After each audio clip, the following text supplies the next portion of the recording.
We turn to Brazil, where even the Amazon rainforest looks like it's gotten a wax. Now, President Dilma Rousseff has spent the whole week dealing with developments in a corruption scandal which threatens to undermine her entire government.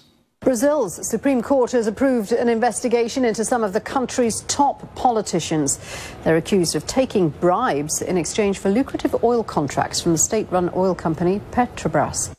Now, when they say taking bribes, this isn't your standard $5,000 in an envelope left under a bench. Because Brazil's largest construction and engineering firms allegedly paid at least $800 million in bribes and other funds to secure contracts. $800 million! You'd need an amazing construction firm just to build a bench large enough to hide that bribe underneath. More than 30 members of Rousseff's ruling coalition are under investigation, so she took to the airwaves this week to try and calm people down. You have every right to get irritated and be worried, but I ask for patience and understanding because this situation is transitory.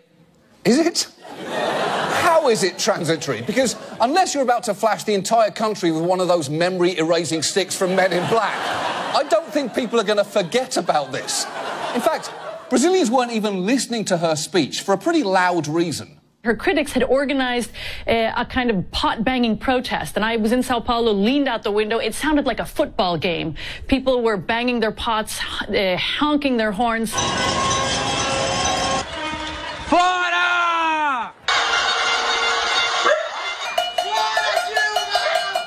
That's actually a real form of protest called panelazo, which has been in South America for years and off-Broadway for decades.